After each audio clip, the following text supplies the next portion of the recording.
Joining us now, NBC News senior White House correspondent Gabe Gutierrez, Boston Globe senior opinion writer Kimberly Atkins-Stohr, Republican strategist Susan Del Percio, and former campaign manager for President Obama's 2012 re-election, Jim Mesita, are all here to chew over this. All right, Gabe, what's going on? Because I read just a moment ago the debate's back on. Is it back on?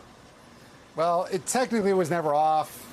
Former President Trump just made it seem like it could be off. You know, look, the debate over the debate, as he put it, escalated last night when he posted on social media about what he called a biased interview on ABC and suggested he might skip the debate. So he was asked about it this morning, which he just played. There is a separate issue here, though, which is that the Harris campaign wants hot mics the entire debate. In other words, they don't want the mics to be muted when the other candidate is speaking. And that is the opposite of what President Biden's team had wanted during the first debate in Atlanta. Now, you might remember they wanted the mics shut off to sort of rein in Donald Trump. And now the argument is reversed, it seems. The Harris campaign releasing this statement overnight. The vice president is ready to deal with Trump's constant lies and interruptions in real time. Trump should stop hiding behind the mute button. Now, for its part, Katie, the Trump campaign says it is the Harris campaign that's trying to change the rules by asking for opening statements, a seated debate, and the ability to refer to notes. The Harris campaign, though, is flatly denying asking for any of that, and Trump this morning seemed to go against his campaign statement by saying that he'd rather the mic stay on. Look, bottom line, at this point, it's devolved into quite the back and forth, with the debate less than 2.5 weeks away. You know, Katie, I was thinking, what if we had a nonpartisan organization that could sort all of this out, that could provide a time-tested format that was consistent and agreed to by both campaigns? Maybe we could call it something like the Commission on Presidential Debates or something like that. You know, I think that's a really great idea. The problem with the Commission on Presidential Debates, though, is they always have an audience. I don't want an audience at these things. I do like the idea of having it just in a studio solo, so you don't have to hear the crowds cheering and clapping or booing when they're asked not to. It takes away from the content. All right. Jim, is it a good idea to let Donald Trump loose, have him on hot mic? What is the thinking behind that from the Harris team? Oh, absolutely, Katie, because the truth is, the more this race is about Donald Trump, the more people remember why they didn't like him in the first place. And I kind of get it from the Trump campaign. They're like, look, we can't make this about Donald Trump because after 3 presidential elections, everyone has an opinion about Donald Trump. We have to try to go define Kamala Harris. And the worst way to do that is have Donald Trump saying crazy stuff all over the national networks. So I'd want a mute button if I was them, too.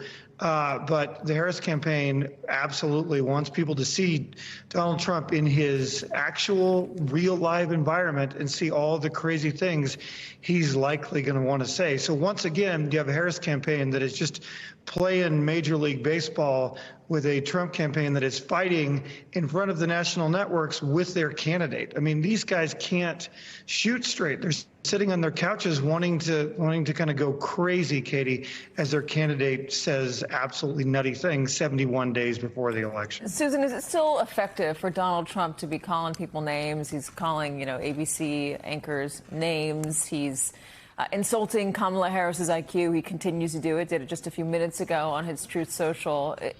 Is this still effective for him? No, and it's hurt him in the past, and it'll continue to hurt him. First of all, he can't even settle on something to call Vice President Harris. He can't get his arms around the fact that he's even running against her. So he's been all over the place and on his heels, which is why I think we see so much of this flip-flopping on the debate issue.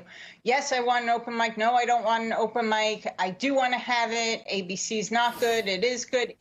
He doesn't know what to do. And I think this is the first time we've really seen him have a problem defining the other candidate down to ugly nicknames. Okay, let's move on to something a little bit more substantial. This was Meet the Press this weekend. My colleague Kristen Welker asking J.D. Vance about whether a new Trump administration, if he does win, would separate families. Let's listen.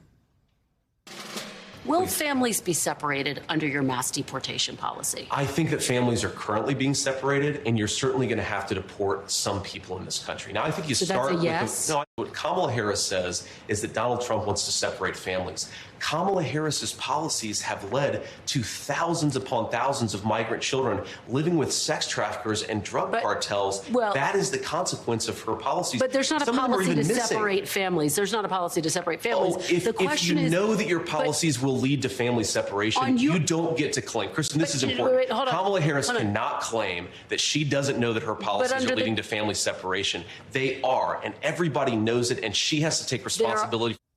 So we're really dodging that question. My colleague Jacob Soboroff asked Don Jr. about that at the convention. I asked Eric Trump a version of it when he was on my show at the convention. This mass deportation policy that the Republicans want to institute, they had signs with it at their convention. There are a lot of mixed families in this country where some people have legal status and others do not.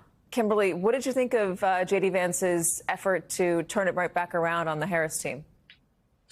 Yeah, I think that he was trying to dodge the inconvenient truth that not only does the platform that he stands for, as you pointed out, call for mass deportations and doesn't in the previous Trump administration had a zero tolerance policy for separating children. And it's also laid out in Project 2025 that the Biden-Harris administration has actually slowed the separation of families while at the same time cutting back dramatically on border crossings and even asylum cases. They're hearing fewer asylum cases, not just accepting fewer asylum cases, and that has led to a dramatic drop in illegal border crossings. The Republicans love the issue of immigration and campaigning on it, but people, voters, want a solution to the immigration system overall and don't want to do it in an inhumane way. And because the Biden administration has actually made headway in that through executive action, it's very difficult for them to try to make that case against them without double speaking and misstating facts the way that J.D. Vance did. But the Republicans, Jim, as you know, poll better on immigration. They're talking about their solution is to deport everybody. The Democrats' argument is that they wanted legislation on this. This is something that has to be fixed on the congressional level. There's got to be a new policy at the border. And they came up with a bipartisan policy that President Biden said he was going to sign. They've said this. They try to emphasize that point. But when you look at the polls, Donald Trump still has an edge. Why do the Republicans continue to have an edge on immigration?